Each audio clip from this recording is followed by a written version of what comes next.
'tis the night of the tears.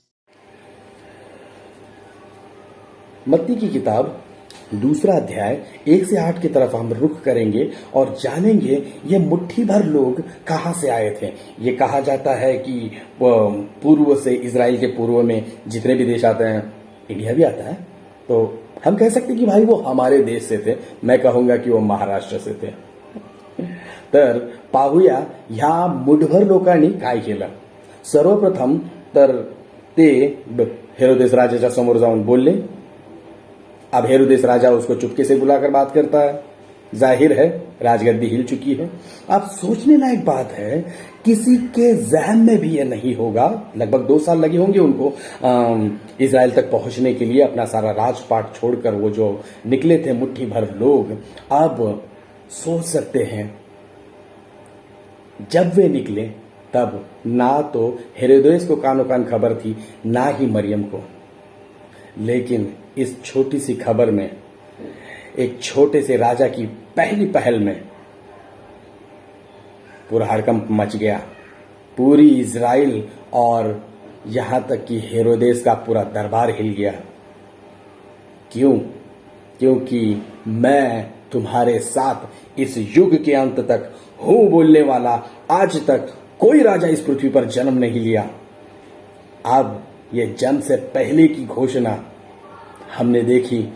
क्रूस तक उसका सटीक कार्य और सटीक बोली बोलने वाला वह व्यक्ति आज हमें कहता है, तुम राजकीय याजकों का समाज हो। क्यों? क्योंकि परमेश्वर ने हर एक इंसान को अपने स्वरूप में बनाया है।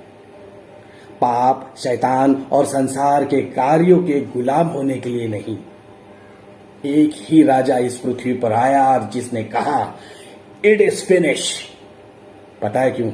क्योंकि विधियों का वह लेख जो हमारे विरोध में, हमारे नाम पर था, उसने किलो से जकड़कर खुल्लम खुल्ला उसका तमाशा बनाया। अब कोई बीमारी, कोई शैतानी ताकत हम पर राज्य नहीं कर सकती। पता है क्यों? क्योंकि वो राजा आज भी हमारे हृदय द्वार पर दस्तक दे रहा है। अब इस क्रिसमस में हम क्या कर सकते हैं?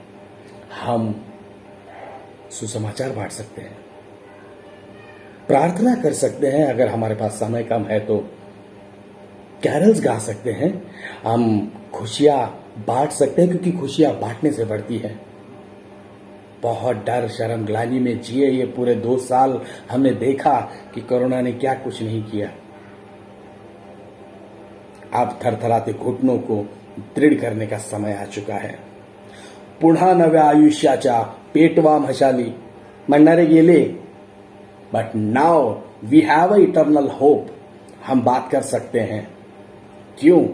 क्योंकि मुझे परमेश्वर ने अपने स्वरूप में बनाया है और परमेश्वर ने अपनी आत्मा से मुझे नवाजा है। ये कहने का अब समय है।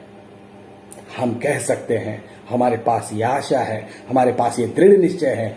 क्यों? क्योंकि यीशु मसीह ने कहा, मैं इस युग के अंत तक तेरे साथ में हूं। तो अब आइए इस समय को, इस उत्साह को अपने हृदय में संजोकर चलते हैं उसके मकसद को पूरा करने के लिए, उसके राज्य के लिए। क्यों? क्योंकि उसने हमें एक प्रार्थना सिखाई, तेरा राज आए।